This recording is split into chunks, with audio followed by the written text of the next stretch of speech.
जय हिंद दोस्तों, मैं प्रियांशु खमारी आप सभी को स्वागत करता हूँ आप ही के अपने favourite YouTube channel RPKY Ram ji में आज के इस नए प्रसंग के साथ। आज का विषय हम नेताजी को डेडिकेट करते हैं।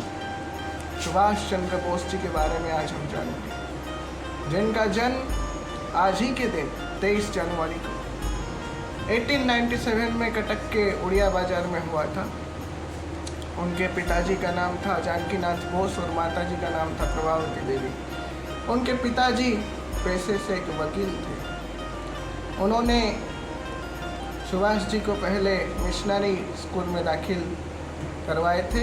उसके बाद सुभाष चंद्र बोस अपने +2 का एजुकेशन यानी कि इंटरमीडिएट का एजुकेशन रेवेन्शा कॉलेजिएट स्कूल में संपन्न किए थे, जिस रेवेन्शा को आज यूनिवर्सिटी का दर्जा मिला है और सौभाग्य से उसी रेवेन्शा में मुझे ग्रेजुएशन करने का सौभाग्य मिला है। तो उसके बाद वो कोलकाता के प्रेसिडेंसी कॉलेज में जाके अपना ग्रेजुएशन करते हैं। उस दौरान एक घटना घटता है कि भारत के विरुद्ध में रिमार्क देने के कारण वहाँ पे एक अंग्रेज प्रोफेसर, ब्रिटिश प्रोफेसर CF वेटन को सुभाष चंद्र बोस जी के मौजूदगी में पीटा जाता है और कल्प्रीट का नाम सुभाष चंद्र जी नहीं बताते और ख़ुद भी माफ़ी नहीं मांगते। इसी कारण से उनको कॉलेज से रस्टिकेट किया गया था। जब कॉलेज से रस्टिकेट किया गया था तो स्कॉटिश चर्च नाम के दूसरे कॉलेज में अपना ग्रेजुएशन संपन्न करते हैं और मनस्तत्व में PG कर रहे थे यानी कि पोस्ट ग्रेजुएशन, उसको अधूरा छोड़ करके कैम्ब्रिज जाते हैं और ICS यानी कि इंडियन सिविल सर्विस को क्वालिफाई करते हैं रैंक 4th हासिल करके। लेकिन भारत के आज़ादी का जो संग्राम चल रहा था उससे प्रभावित होके उन्होंने इंडियन सिविल सर्विस को छोड़ देकर इंडिया को फिर चले आते हैं और कांग्रेस को ज्वाइन करते हैं।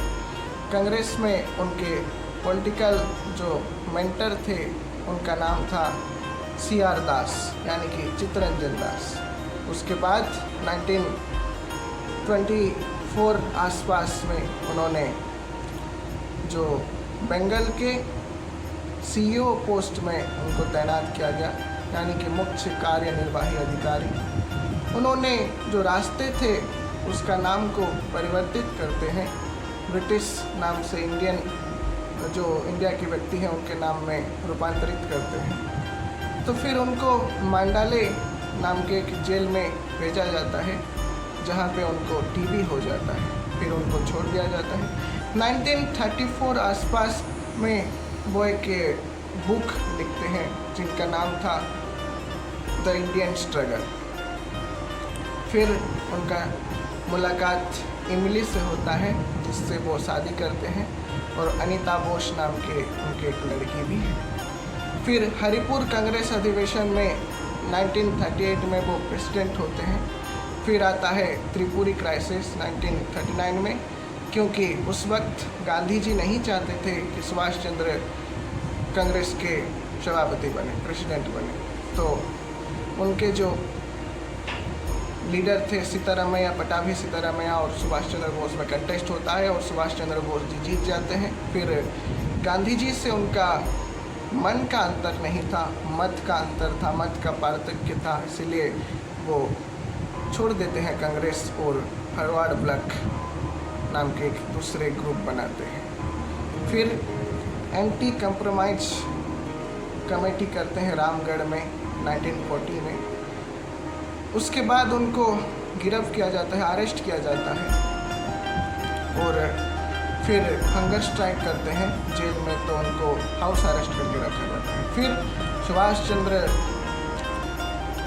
एक भेष बदल कर जाते हैं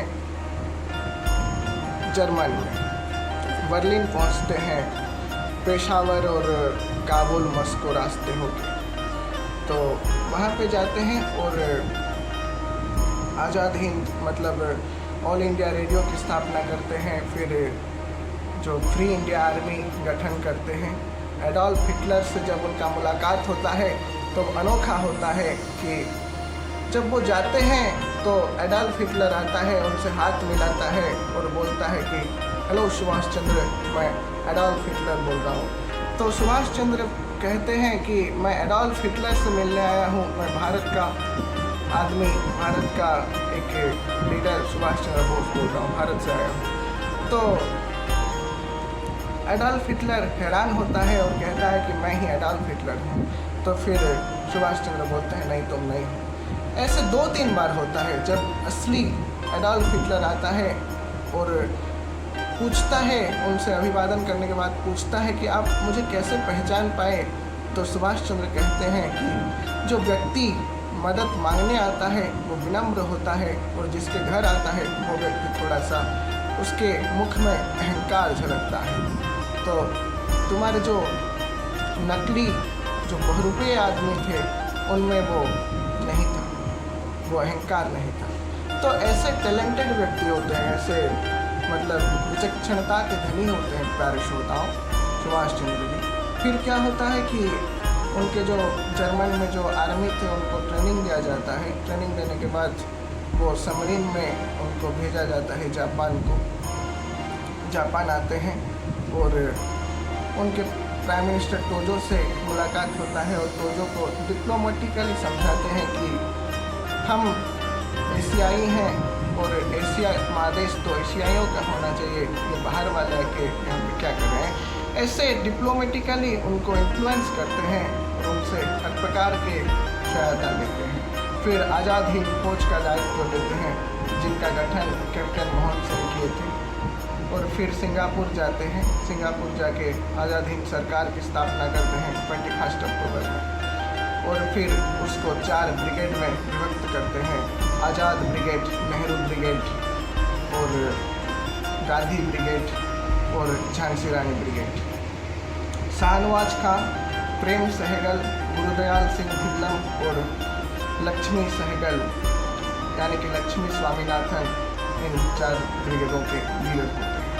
फिर शुरू होता है दिल्ली का अभियान। सुभाष चंद्र कहते हैं दिल्ली चलो, दिल्ली का रास्ता आज़ादी का रास्ता है और तुम मुझे खून दो मैं तुम्हें आज़ादी दूंगा, ये स्लोगान नेताजी सुभाष चंद्र बोस का होता है।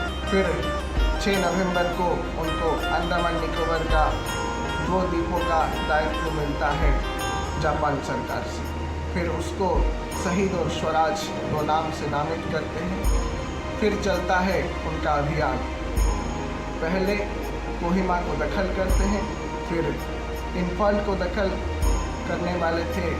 उस वक्त क्या हुआ कि बारिश उनका साथ नहीं देता और जापान भी उनका साथ नहीं देता, क्योंकि सेकेंड वर्ल्ड वॉर में जापान की पराजय होती है, क्योंकि अमेरिका परमाणु बम गिरा देता है उसमें लिटिल बॉय और फैटमैन जो हिरोशिमा और नागासाकी में।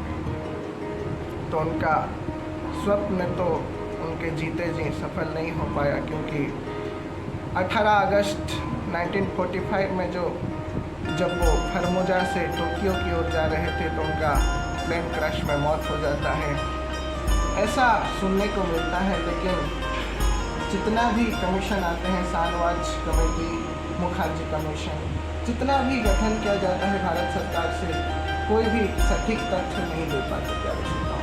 आज भी ये कंट्रोवर्सी में रहा है। तो जैसा भी हो, जो भी हो, हमारे नेताजी कभी मर नहीं सकते, वो हर हिंदुस्तानियों के दिल में जीवित रहेंगे प्यारे श्रोताओं। तो फिर होता है शाहनवाज खां, प्रेम सहगल, गुरुदयाल सिंह धिल्लम, इनको गिरफ्त किया जाता है, अरेस्ट किया जाता है और इनको सामरिक अदालत का सामना करना पड़ता है 5 नवंबर 1945। लेकिन इतना विद्रोह फैल जाता है इंडिया में, इतना विद्रोह फैल जाता है नेवी में, बाध्य होके लॉर्ड वेविल को उनको छोड़ देना पड़ता है 1946 1 जनवरी को। इसी कारण से ही भारत को आज़ादी मिल पाया प्यारे श्रोताओं, सुभाष चंद्र बोस जी के इन्हीं बलिदान के कारण। जब क्लीमेंट अटली इंडिया आते हैं तब उनसे पूछा गया कि भारत को आप क्यों आज़ाद, मतलब जो आज़ादी के जो सनद है उस पर आपने हस्ताक्षर क्यों किए, भारत को आपने आज़ादी क्यों दी। तो सुभाष चंद्र बोस जी के कार्य से, सुभाष चंद्र बोस जी जिस प्रकार से भारत पर अटैक किए थे ब्रिटिश पर, तो इससे प्रभावित होकर जो विद्रोह हुआ था, उसी विद्रोह से डर के ही ब्रिटिशर्स को भारत को छोड़ देना पड़ा प्यारे श्रोता। फिर आऊँगा कुछ नया प्रसंग के साथ, तब तक के लिए लाइक, शेयर और सब्सक्राइब करना ना भूलिए आपके favourite YouTube channel RPKY Ram ji को। जय हिंद, जय सुभाष, जय श्री राम।